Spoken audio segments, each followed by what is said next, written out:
how to get to a pure land without having to be let go of all our negative karma and our imprints. We can still get to a pure land. I found the logical answer in His Holiness's teachings on how we can get out of samsara and make samsara cease before we have purified all our negative karma and dispositions. When we see that, basically, one action led to this lifetime, and that during this lifetime we engage in a great many actions based on ignorance, we realize that we are establishing potencies for a great number of lifetimes. If we want to end this process, the weak point is attachment. Since even if we have the billions of potencies to take billions of rebirths, if those potencies remain unnourished and unactivated, we will not take rebirth. It would be like having a room full of rice seeds and not planting them. If we can stop attachment and grasping, we can stop the process of rebirth. No matter how many potencies we have, we would no longer be reborn in cyclic existence, we would be free. Isn't that very clear? So even if we have many negative karma, and the potency of it is still there, and it's okay, karma, predisposition, same thing. Disposition means you're disposed to do something. Okay, a predisposition is something planted in you for you to do something. So a predisposition is his terminology for karma and its effects, or pre-karma before it opens. Okay, so it says here, the key example, very simple. It would be like having a room full of rice seeds and not planting them. So even if you have lived a life of anger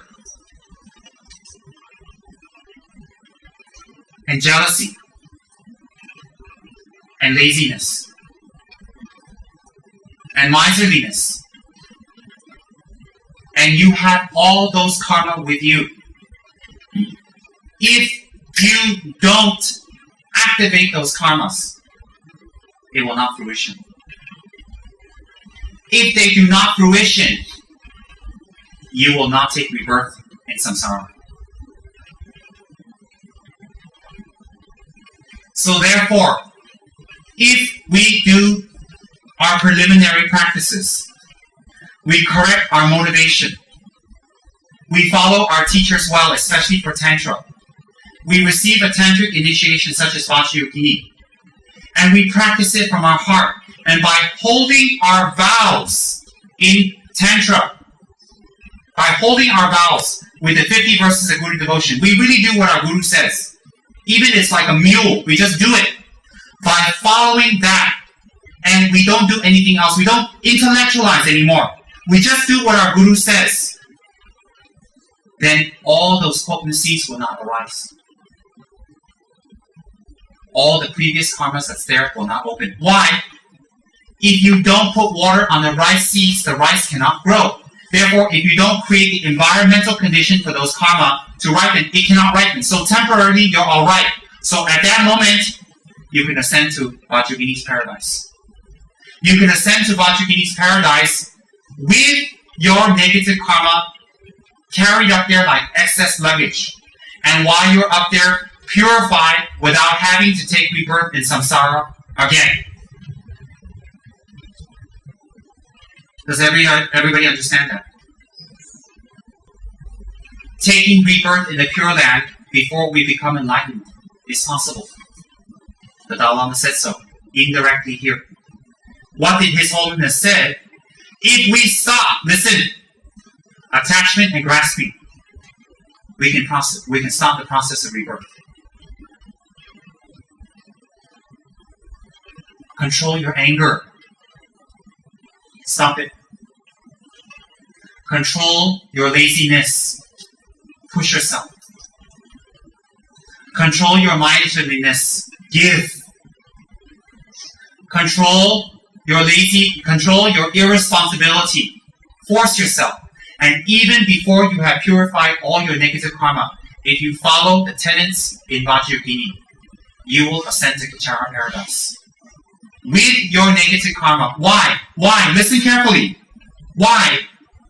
Because the karma to take you somewhere else didn't open. Why didn't it open? Because you're holding your vows. You're holding your commitments. You're following the 50 verses of Guru devotion. You are doing your Tantric practice, which creates the cause for you to go to Vajragini's heaven. That is one. Or, if you like Kala Chakra, to take rebirth in Shambhala. That's how. So you want to be safe in your next life. You want to be alright in your next life. But you know that you collected so much negative karma in this life, you feel like, forget it, there's no hope for me. No, there is, according to His Holiness. What is that hope? Is that even if you have not purified all your karma, but you stop it now, then you don't open it anymore. If you don't seal, you have fear of going back to jail. If you've stolen before you got to jail, and 2 years later you're released, if you don't seal again, you have fear of going to jail. No, but... Listen first. Do you have fear of going to jail? No. You don't have fear. Just face value. Don't go any deeper. If you've stolen before you go to jail, and then you come out and you don't steal again, do you have actual fear of going to jail? No. Okay. But is your record still there? Yes. Are you still an upright citizen? No. No. And next time you go to court, wouldn't that be considered a bad consideration against you, a mark? Yes. Okay. But if you don't steal again, none of that will ever surface again. You don't have to suffer the embarrassment and discrimination for that again. And in the United States, after a certain amount of years, that record is gone. You understand? But I might have stolen. Don't talk about that. Just talk about this right now. Do you understand that? Yes, I do.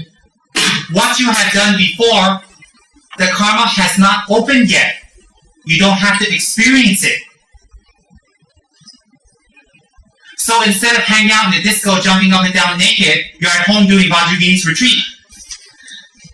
So the other 500 times you were in the disco, jumping up and down, collecting negative karma, seducing all types of people, that karma is there, right? Yeah. If you do it again, you open that karma again, and everything that comes along with it. If you don't do it, it's there until you go to that environment. If you have a karma to be reborn as a fish, if you don't do any more, you do dharma actions. Instead of being a fish, you can go to Vajragini's heaven. But couldn't it be that the karma to be a fish is stronger than whatever karma I get from being Of course, Vajragini? that's why you need to apply effort. Now, while you have time, of course. So there's... That's why you don't wait till you're old to do dharma practice. But there's a possibility that even if I do Vajragini's practice... No. Then you defy what Lord Buddha says. You're always going on this fear that you might fail. Stop that. Every question you have is on the basis of fear of failing. If you apply effort, why do you have fear of failing? Unless you had an easy life that allows you to fail and you have something to cushion you. Consider this no more cushions. You can't fail. You understand? I didn't ask you whether you accept it. I said, do you understand? Understand is good enough now. Accept is something else. Everybody understand? Does everybody understand what His Holiness has opened up for us today? You can go to Kichara paradise. You can go to Shambhala paradise. You can go to Tushita paradise, even with all the negative karma you've collected. Don't activate them. How do you not activate them? By stopping them now. So does that mean, I didn't purify all my negative karma before and I can't? No, you can still go. Why? After you receive the empowerments and teachings and practice and you do it, you are occupying your time doing that as opposed to what you are not doing that has a chance to open up your negative karma. So if you've been stealing and you come out of jail, I make you do community work, the chance of you stealing is less because after community work, you're too tired to steal. You go home and sleep. So if I keep you busy, after a while, you won't steal anymore. So if I give you a practice and you hold your vows and do it, you won't go back to your old habits that open up your negative karma that becomes a vicious cycle again. So temporarily, you put your negative karma on hold. You don't activate it by holding your commitments and vows, by doing your sadhana and offerings and preliminary practices, by doing your sadhana. It will keep that at bay. And if you do it enough, while you're keeping your negative karma at bay, at a hold, you are collecting positive karma and the causes that go to Vajrayogini's heaven. Because Vajrayogini didn't say, if you purify all your karma, you go to my heaven. She said, if you do A, B, and C, you will go there. Does everybody understand? So, as I've been telling you in Tantra, you can have your wealth. You can have your clothes. You can have sex. You can eat. You can have nice clothes and jewelry. You can have it, but in moderation. Because why? If you only focus on that, you will create the negative karma for only having that and being attached to that. Nothing else. Have it in moderation. Everything else be lazy on. Don't be lazy on dharma. That's our tagline today. Be lazy and relaxed about everything. When it comes to parties, stay home. When it comes to discos, be a lama. Stay home. When it comes to dharma, be an extrovert. Not an introvert. Why? Dharma is good. When it comes to dharma, speak. When it comes to dharma, give. When it comes to dharma, push. When it comes to dharma, be embarrassed. Force yourself and do it when it comes to dharma. Anything else, getting angry, be lazy about it. Talking too much, quiet. When people come for donations, for dharma, give. Throw the money on them. Give them your ATM card. Give them the code. Give it to me. But when it comes to spending money for yourself and stupid things and things that increase your negative karma, be greedy. Be stingy. When people tell you to stay away for dharma talk, take your eyes open. When you're on the internet looking at boobity movies, take your eyes closed. Open a little close. Now the secret is this. I'm not going to stuff it down your throat. Purify your negative karma and otherwise there's no hope. Now we got hope thanks to His Holiness. Aren't we so American? Now we're happier because we got a carrot peeler. And, it made our life easier. Before that, it was difficult to peel, and it took a lot of time, and my kids were screaming at me. Now that I got a carrot peeler, it says to me 15 minutes, I got 15 more minutes in my life. My life is all happier. Isn't that so American? One little thing changes the whole life, and they're happy. It's a typical American advertisement. So let's be American in this. With all your negative karma, all you have to do is pay excess luggage, and you can get there. Right now, how do you get to Vajrayogini's heaven? Right now, hold your refuge vows. Don't make excuses anymore. Don't. 2, be in the Dharma, do the Dharma, don't use the Dharma, and don't milk the Dharma, don't take from the Dharma. Do the Dharma. 3, respect your parents. Take care of your parents. Be kind to your parents. Why? That is the basis of Bodhisattva's actions and developing bodhicitta. 4, everybody you come in contact with, talk nice, show a good demeanor, be pleasant, dress well, be clean to make them happy. Train yourselves to make them happy, not you. Then the selfish mind won't be activated again and again and again. Hold your refuge vows. The next step is hold Bodhisattva vows. The next step is hold Tantric vows. And then do your sadhana, do the talk, you'll be alright. In Vajrayogini's commentary, there's a very famous story of this man named Chating. Chating something, I can't remember his full name. Chating's area he came. When Tibet was taken over by China, he was very angry. This is recent, okay? He's died a few years back. He was very, very angry. He used to go shoot Chinese guards just for the heck of it. Not to defend, not to protect. Not that if you defend yourself, you shoot, that's good either. But even when Chinese guards, the red guards were in China, they would be on a coracle. The skin boats on the lake. When he see them, he would take target practice and make sure they drown. He would enjoy doing that and he loved it. He loves drinking. Gambling is his favorite. He loves womanizing. He loves running around and fighting, rough noise is his favorite. And never taking responsibility, never taking care of his wife, nothing. He loved it. And when the Chinese came, they gave him more excuse to do what he likes, to kill people. He loves it. And so what happened was, the country was lost, he went into exile, he's still doing his mischievous things. Not as serious as killing anymore, because India does not so easy in India now. One day he came in Dharamsala to the teachings of His Holiness Tridharma Rinpoche. And he listened to the teachings of cause and effect. Great regret, cause and effect. What happens when you do this, and the results will be this. Great regret came up in his mind. Great regret. And all the things that he'd been doing, cheating on his wife, womanizing, leaving his children and not taking care of them, just abandoning them. He doesn't take care of them. A long time he doesn't care. He's like, whatever luck.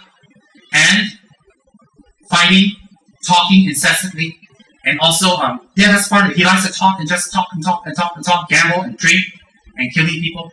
He was very proud of it. He actually told people stories about that because he's a man one. It's very manly to do that. He regretted deeply. He cried. He regretted. And he realized what will happen to him. His Holiness Tridharma Rinpoche gave those teachings. Afterwards, Tridharma Rinpoche gave a Vajrayogini empowerment. And this guy, Chaching, was there. He took the empowerment. He received a commentary from a Geshe in Nepal. He went to Tridharma and he says, for the rest of his life, he wants to do retreat. He went to say goodbye to his parents, to his children. They were all grown up and stuff. His wife apologized to them for what he had done to make amends. And he went into retreat. And he received instructions from a Geshe on the full commentary of Vajrayogini's practice. After that, this Chaching guy completely changed. He stayed in retreat in Nepal for at least 10 or 12 years of Vajrayogini continuously. He would do the great retreat, 3 year, 3 month, 3 day. That's when you do retreat. You don't have to leave your house. You do retreat in your house that time. That's very good. Now time to get Dharma. And he did that again and again. During Vajrayogini's retreat, he died. He's a normal layman. When he died, because he was in retreat, a few monks and Geshis and Lamas gathered together, did a funeral for him. Do you know it was witnessed by everyone, and it's famous now? Over his funeral pyre, many rainbows appeared. Not in the sky! Over his funeral pyre, the burning of his body, many rainbows appeared. Many. It was even reported up to the highest Lamas. And the Lamas all said, not one, not two, he is ascended to Kichara paradise. This was very recent. I believe it because it matches what His Holiness says, it matches what Solemnity says, and Vajrayogini has that kind of power and potency. And we don't have to leave the negative karma that we have behind us to ascend. We can ascend. And that's the purpose of the teachings I give. That's the purpose of having a center. That's the purpose of the activities we do to reach that state, to ascend Kichara heaven. Where you can take your time to purify your karma. Why? Listen carefully. Nothing in Kichara paradise will make you do things to open up your negative karma. Everything will be conducive to collect merit and to purify what you were brought up there. Do you understand that? The secret now is to control our negative habits now. Now, to stop collecting more and to stop making them stronger, and most important, to stop opening them up again and again and again and again. Stop. Stop. What better deal do you want? Don't have to purify, still can get to a good place. And it says in the Vajrayogini Tantras, 14 lifetimes is the maximum for those who practice sincerely. That means even if you don't ascend in your next life you'll be born again. Next life you'll be born in situations and places where you can practice this Tantra perfectly. Meet the Lamas at a very young age, receive initiation very young, and start practicing, have faith immediately. You at the same time will have good house, good family, good car, good everything, but an added feature, whatever good you have, you will not be attached. You will use it to help your Dharma practice. And you will do your Vajrayogini practice very seriously. And not after 14 or not on the 14th, within 14, you will ascend to Chara Paradise. So, it's very, very positive for us to control our habits now. No matter how subtle. Subtle means what? Obviously, it doesn't look like we're doing anything bad. It's very, very important. Attending talk. It's very important. And for those who don't have initiation, attending it is a very strong blessing for you to prepare for the future. Why? What will you do doing talk? You ain't gonna watch TV. You ain't gonna go on the internet like Joe and look for funny sites. You ain't gonna gamble. You ain't gonna say no to donations. You ain't gonna join some weird pop party and do drugs. Doing talk, what are you gonna do? You're gonna sit there and talk bored, silly, not able to do anything negative, and therefore help you to rehabituate yourself. And actually, you can do mitzvah, or you do your Yidam's mantra doing talk. How powerful! Blessed by the talk mantras and prayers and rituals. Very powerful. That's why even to attend talk, we need merit. People who break their commitments, it's very hard for them to attend talk or do the rituals. Or even more serious, go near the lamas, or more serious, to see the lamas as positive and helpful. They will see it as negative. As negative. And they spiral down. And what can we do? Sorry, sometimes nothing. Sometimes nothing. But we don't let go of them. For our practice, we think about them. We can get to Chara Paradise. Everybody must have a Vajrayini statue. As big as possible, filled with the most precious items inside. Don't make one. If you can afford to make a whole bunch, you give it away. Don't let people buy it. Sponsor it. Give it to them. They pray, you collect the merit. Wake up! Wake up! They pray, you collect the merit. Let them think that you're so wonderful, you're so giving, you spend the money. Oh, poor thing. Yeah, poor me. Here, take it. Every day they pray, you collect the merit for you. Isn't that fabulous? Think about it. You should make offerings every day. You should do your prostrations minimum. At least minimum 50 per day. You need it. Look at some of you. My goodness. How many years of Nasi Lamak? Look at you. You're bouncing around, you're swishing and Nasi Lamak sauce. Look. 50 prostration that you should do. Water offerings every day must do with the best quality. Vajra Satra must do every day because they stop negative karma with the correct motivation. And do your sadhanas. Don't miss the dharma talks. Listen to them. Push yourself. And join in dharma activities. Why? They help you to do actions that rehabituate negative actions. Dharma work is virtuous. That is why.